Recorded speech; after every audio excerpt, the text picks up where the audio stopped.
All right, yo guys, top of the morning. About to do some spinal decompressions and taking some hardware out of somebody's foot. What else are we doing? Some other like abscess case. Somebody has a cyst that we're going to be taking out. And it started snowing. Like, where did the snow come from? That's what we're doing today. Probably do a arm workout later in the video.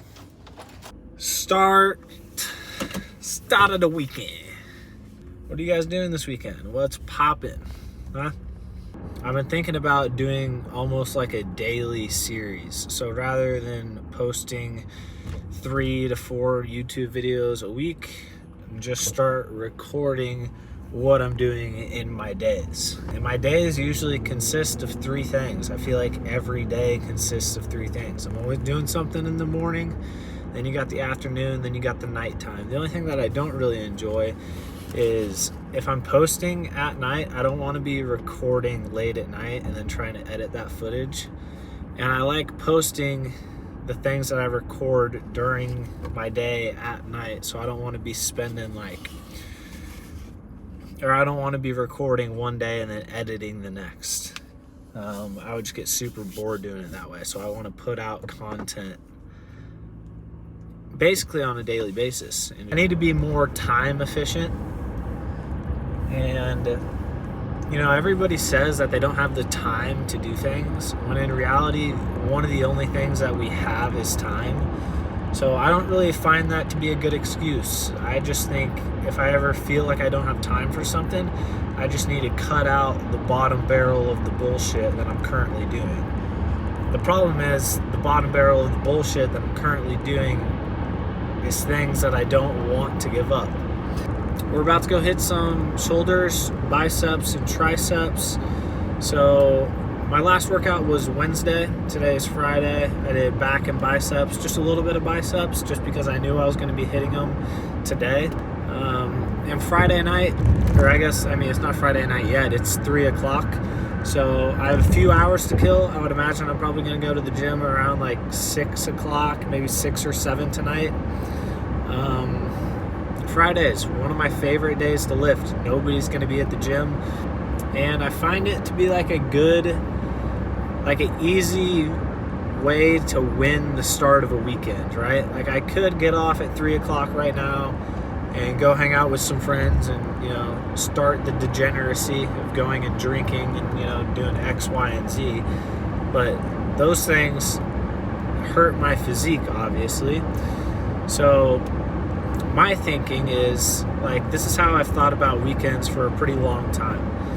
If I can not do anything on a Friday in terms of drinking, because I feel like drinking significantly hinders my physique progress. If I don't drink to start my weekend, then I feel like if I want to drink Saturday, then I feel good going about and doing that. I don't usually drink every weekend, probably like every other weekend for me. But alcohol destroys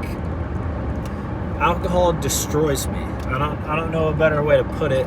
The way I think about it is, if I drink that night, the progress for the day is ruined. The following day is a day for recovery from the alcohol, generally speaking. So not making progress on that next day. And so 3 days afterwards, I'll get back into the gym and I'm not going to have the best workout. And that's primarily going to be from the choices that I made while I was drinking. And I say I don't drink that often, probably once every other week. And I've kind of always been like that. I've never been like much of a drinker. And even once every other week, that's not bad, but I've easily gone months without drinking. It's not like I gotta go drink every weekend. First time I drank, it was 7th grade, and one of my best friend's brother, shout out Dalton, just got me destroyed playing quarters, drinking vodka and Kool-Aid. And I'd say basically ever since then, I've been scarred from vodka. So I stay away from vodka if I go and drink whiskey or beer. And probably wouldn't be a good idea to have a snow leopard around kids, but if I could get a snow leopard and have a snow leopard as a pet, that would be dope. I think they look so cool, like one of the coolest animals ever. That's the main thing when it comes to tracking my macros is I know I'd be able to see progress, and I would probably like that aspect of it. It would make it a little bit easier for me to cut fat, I would imagine. If I had set macros that I had to hit each day, I feel like that would be something that would just be like putting pressure on my shoulders throughout the entire day. XYZ, there's just a lot of questions that I would ask myself. And I'm pretty content with my physique right now. Obviously, I'm still trying to build it. That's why I go to the gym. Still looking to change my physique, but I don't want to become like hyper obsessed with trying to change it. And I think if I started counting my macros, it would be very easy for me to like fall into that mindset rather than just enjoying the process of what I'm doing right now. And I'm not trying to make dramatic changes to my physique. I'm just trying to stay consistent year after year so that I can see progress. Like at this point, I've been lifting for 12 years, 12 or 13 years. So the progress is a lot slower, or has slowed down a lot than, my first 5 years of lifting. But even then, I wasn't tracking my macros. I wasn't following a workout program. It was just like, if a muscle group wasn't sore and I could go hit it that day, that's what I was going to do. In terms of why I wouldn't follow a workout program, well, a few thoughts on that, just right off the top. Like, I might be able to make one for myself that I would be able to stay consistent with. For the most part, obviously, I wouldn't be doing the exact number of sets or the exact number of reps. Scratch that. I don't think I would be able to follow it even if I made it myself.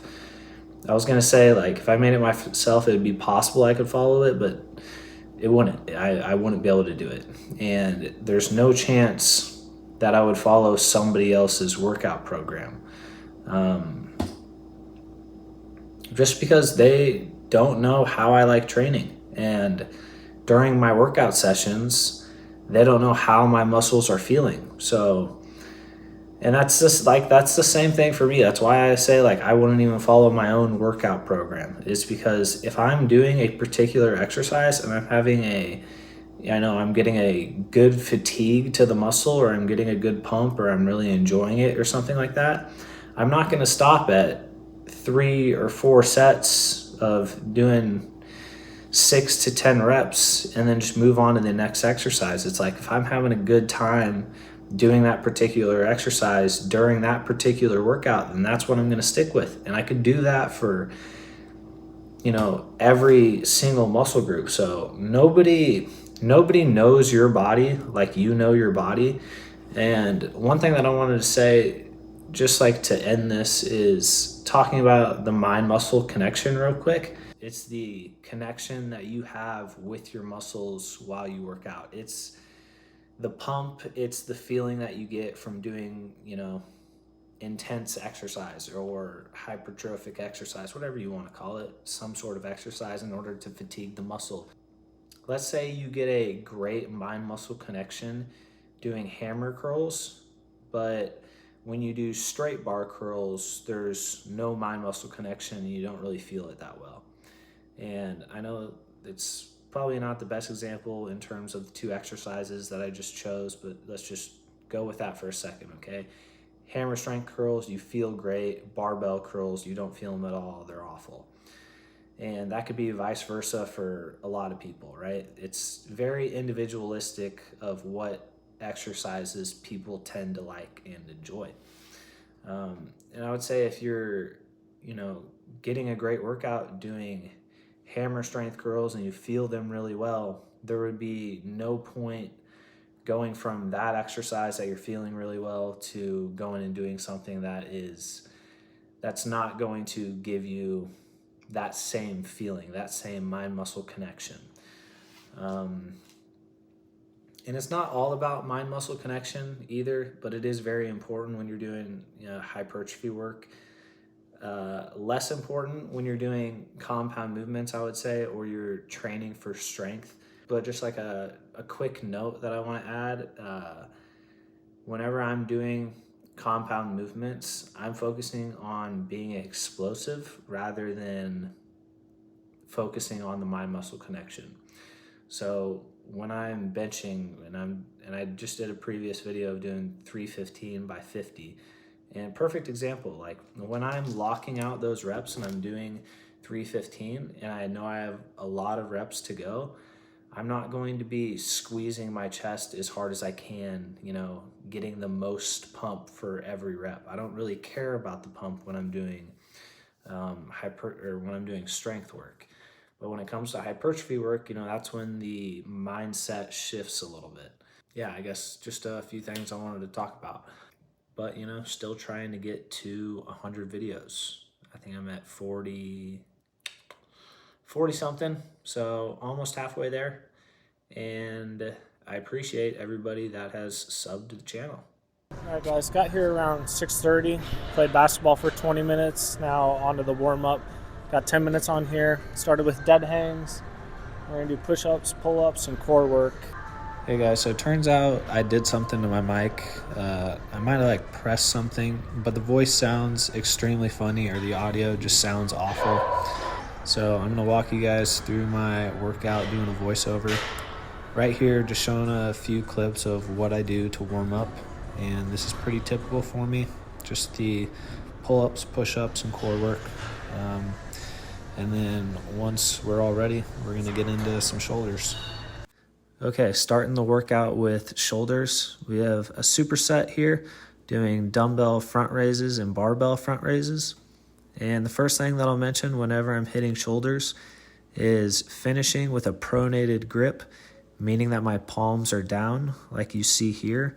Whether I'm working with barbells or dumbbells, the majority of the time, the far majority of the time, my palms are going to be down. We're doing dumbbell going across the body, and that's just where I'm trying to finish the contraction. You can't really do across the body with barbell, so that's kind of the difference. And here I'm trying to finish to my chest line, but anywhere I'd say above the belly button or to the top of the shoulders. Next, we have some cable shrugs, really just trying to get some blood flowing into the back, specifically the traps and the rear delts. And same thing here, just getting a pump going in the biceps to start the workout. Next superset, we got rear delt focused, doing face pulls and dumbbell reverse flies. Something to mention right away is don't let your traps dominate the movement, because it's very easy for your traps to take over both of these movements. Doing face pulls in particular, I have it where it's right under my shoulders right now where I'm pulling from, but adjust the dial to where you want it, whether it's a little bit higher or a little bit lower. Right here, just being intentional about stretching the rear delt and then trying not to pull with my traps.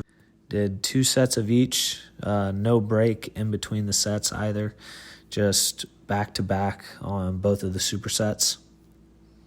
First tri-set of the workout. We're doing dumbbell shoulder press, dumbbell reverse flies, and some lateral raises that I'm sure some people aren't going to like because there's a bit of a swing to them. But right here, dumbbell shoulder press, not locking out because I'm trying to keep the tension on the front delt, and coming down with the dumbbells and trying to touch the outside of my shoulders. That's where I feel like I get the best stretch. From there, moving on to rear delts. And on this, just make sure your traps aren't dominating the movement.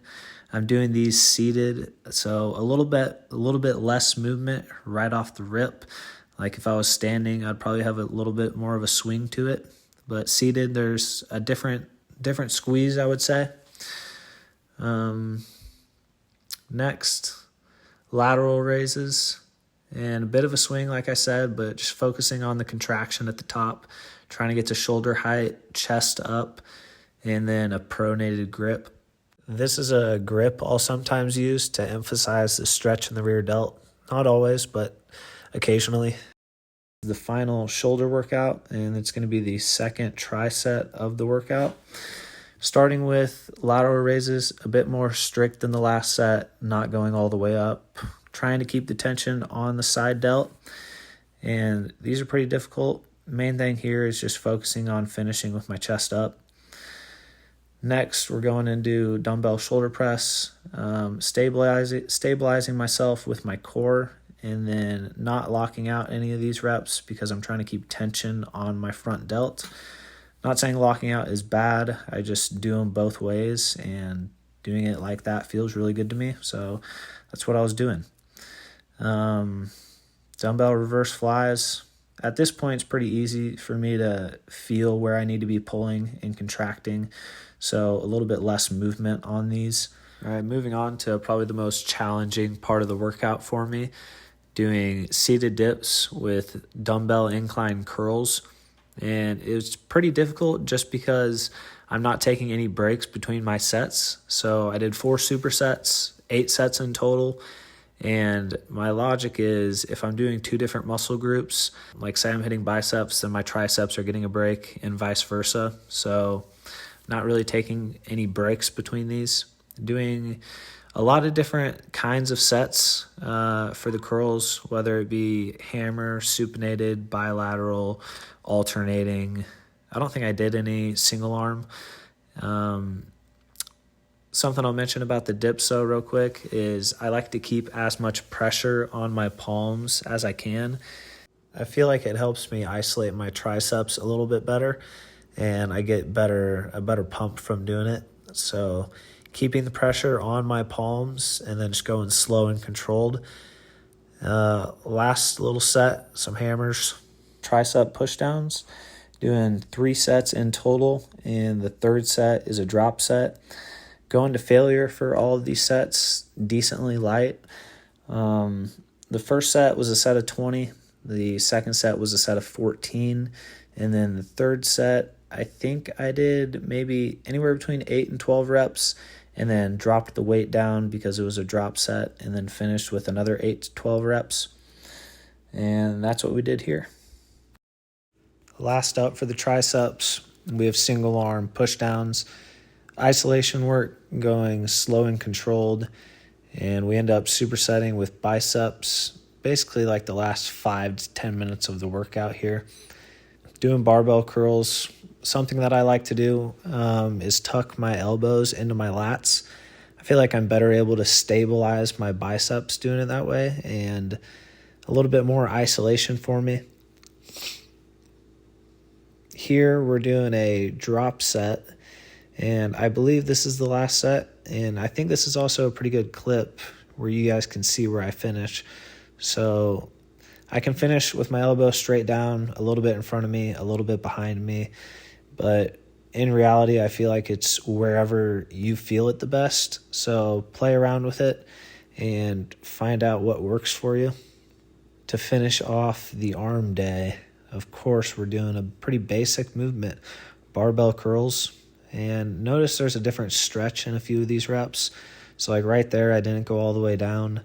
And if I pause at all, I really emphasize the stretch at the bottom, I guess. But just going slow and controlled to finish the arm day, and just getting a pump. Feeling pretty good at this point. And also something about intensity, like nobody should be telling you how hard you need to be going. You just, kind of figure that out as you go, how much energy you have left at the end of the workout. I didn't realize I did so many pushdowns. I did quite a bit though. Dinner plates, one of my favorite exercises for biceps, and it's not even like you don't even get a good stretch. There's no stretch at all. It's just like a permanent contraction. You go from contracting 100% to 80% and then back to 100%. So it feels really good, and it's really hard at the end of the workout, and a great way to get a pump. Also with these, I'm usually tucking my elbows into my sides, but not always. Sometimes I notice my elbows are a little bit further out. But that was the workout, guys. Hope you can take something away from it. I will catch you in the next one. Peace.